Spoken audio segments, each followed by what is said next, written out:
అంటే వచ్చే 50 ఏళ్ళలో ఎలా చూడొచ్చు మేము? అసలు ఒక స్థాయిలో చూడొచ్చు, అందులో సందేహమే లేదు. ఇప్పుడు మనకు హైదరాబాద్ డెవలప్ అవడానికి పట్టిందా? 40 సంవత్సరాలు పట్టిందా? 50 సంవత్సరాలు పట్టిందా? అలాగే ఇది 2050 కల్లా కూడా మినిమంలో మినిమం 2050 కల్లా కూడా ఆల్మోస్ట్ అది చాలా వరకు డెవలప్ అవుతుంది. చాలా మందికి ఒక అపవాదం ఉంది, ఏదో కలియుగం అంతం అయిపోతుంది, కలియుగం తొందరగా వెళ్ళిపోతుంది, కనకదుర్గమ్మ ముక్కుపోగి ఇప్పుడే అందేస్తుంది అని అంటారు. అసలు అంటే సముద్ర గర్భంలో కలిసిపోతుంది అనేది కూడా ఒకటి. ఇది ఒట్టి మాట. మీకు అసలు ఒక నిజమైన పరిమాణం చెప్తాను. ఏమిటంటే అసలు మనకి 4 యుగాలు ఉన్నాయి: కృతయుగము, త్రేతాయుగము, ద్వాపరయుగము, కలియుగము. కృతేతు నారసింహోభు త్రేతాయాం రఘునందన ద్వాపరే వాసుదేవస్య కలవు శ్రీ వెంకటనాయక అన్నాడు.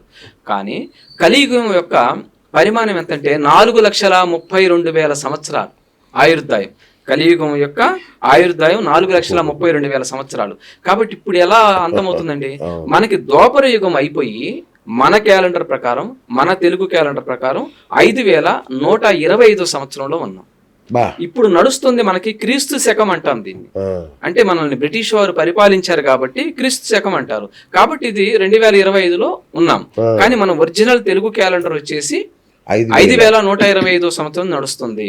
అంటే 4,32,000 సంవత్సరాలలో ఇప్పుడు జస్ట్ 5,125 సంవత్సరం ఆరంభం కిందనే లెక్క. కాబట్టి ప్రథమ పాదంలో ఉన్నాం.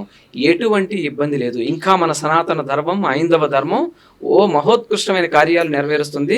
ఇంకా ఏమి మనకి కనపడలేదు, ఇప్పుడే ఆరంభమైంది అనుకోవాలి. మన శాస్త్రపరంగా చెప్తున్నారా? శాస్త్రపరంగానే చెప్తున్నాను, శాస్త్రపరంగానే చెప్తున్నాను. ఎందుకంటే ఇప్పుడే అంతమైపోయేదంటే మనకి వేదాలు చెప్పున్నాయి, పురాణాలు చెప్పున్నాయి, అన్ని చెప్పున్నాయి. 4,32,000 సంవత్సరాలు కలియుగం యొక్క ఆయుర్దాయం అని మనకి ఎంతో మంది మన గురువులు చెప్పున్నారు. చాగంటి గారు చెప్పున్నారు. ఆయన ఏం ఊరికి చెప్పారు కదా, ఎన్నో పురాణాలను అధ్యయనం చేసే కదా. కాబట్టి ఇది నిర్దిష్టమైన పరిమాణం. రైట్. 2026 మే, జూన్ నెలల తర్వాత గురుగ్రహ సంచారంలో మార్పులు వస్తాయన్నారు. ఏం జరుగుతుంది అప్పుడు? అంటే ఇప్పుడు మనకి గురువు వచ్చేసి దగ్గర ఆ గురుగ్రహ సంచారం మార్పు వల్ల ఫస్ట్ మిథునం నుంచి మనకి కర్కాటకంలోకి వస్తున్నాడండి. ఇప్పుడు ప్రజెంట్ మిథునంలో ఉన్నాడు. అతిచారం కింద వక్రగతిని వీడి మిథునంలో ఉన్నాడు. కాబట్టి ఇప్పుడు కర్కాటకంలోకి వస్తాడు. వచ్చిన తర్వాత ఏమవుతుందంటే ఈ కర్కాటకంలో ఉచ్చ స్థితిలో ఒక 4-5 నెలల పాటు ఉంటున్నాడు. అది అక్టోబర్లో సింహరాశిలోకి ప్రవేశిస్తాడు. ఓకే, అక్టోబర్ దాన్ని అతిచారం కింద వస్తుంది.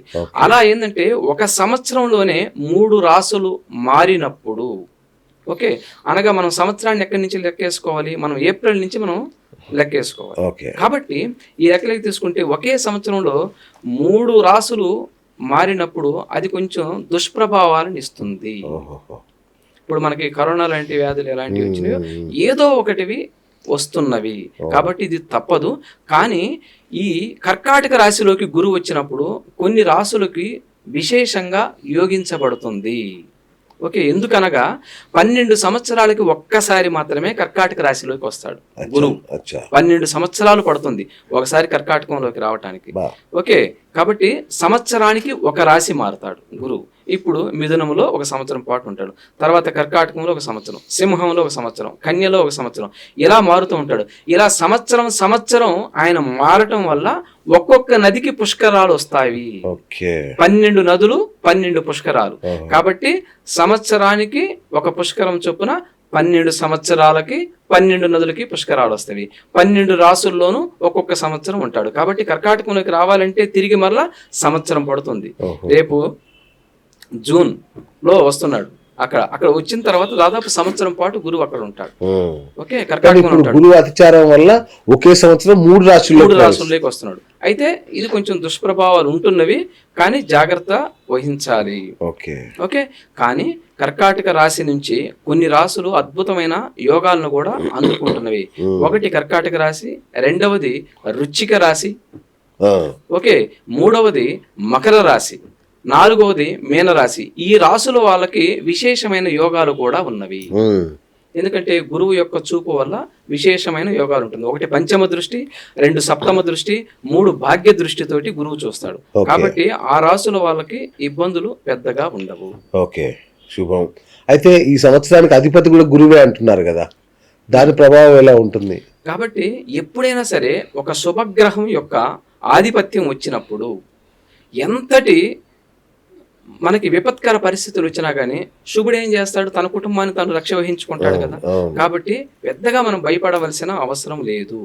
కానీ ఈ గురువు యొక్క నష్టం వాటిల్లకుండా చాలా మంది మన వాళ్ళు ఏం చేస్తారు, యజ్ఞాలు చేస్తారు, యాగాలు చేస్తారు, హోమాలు చేస్తారు. మీరు చూడండి, కావాలంటే ఈ 2026 మొత్తం కూడా ఎన్నో పెద్ద పెద్ద యాగాలు, యజ్ఞాలు జరుగుతున్నవి. ఎందుకంటే కేవలం అందరం సంతోషంగా ఉండాలి, దేశం సంతోషంగా ఉండాలి, సిరి సంపదలతో ఉండాలి, ఆటంకాలు లేకుండా ఉండాలి, యుద్ధాలు రాకుండా ఉండాలి. కాబట్టి చాలా వరకు రాబోయే వాటిని నివారించడానికి మనకి గురువు అధిపతి అయినప్పటికీ కూడా ఈ గురువే మనకి రక్ష వహిస్తున్నాడు. ఈ గురువు వల్ల ఏంటంటే చాలా మంది మన గురువులు ఎవరైతే ఉన్నారో వీళ్ళు ఎన్నో యాగాలు యజ్ఞాలు చేసి మనకి రక్ష వహిస్తారు. దానివల్ల ఇబ్బంది పడాల్సిన అవసరం లేదు, కొంతమేర ఇబ్బంది ఎదుర్కోవాల్సి ఉంటుంది. రైట్.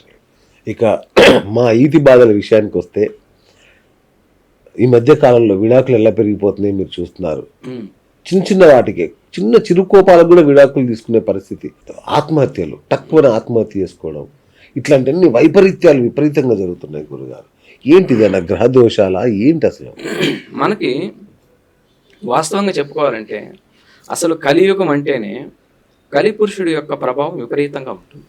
ఓకే, ఈ కలి పురుషుడి యొక్క ప్రభావం వల్ల కలియుగానికి చెప్పబడింది ఏంటంటే, రాను రాను పోను పోను కాలజ్ఞానులు కూడా ఏం చెప్పారంటే 5000 సంవత్సరములు దాటిన దగ్గర నుండి కూడా ఎక్కువగా నష్టాలు వాటిల్లుతున్నవి, ఎక్కువగా విపత్కరమైన పరిస్థితులు, ప్రకృతి యొక్క విపత్కరమైన పరిస్థితులు జరుగుతున్నాయి.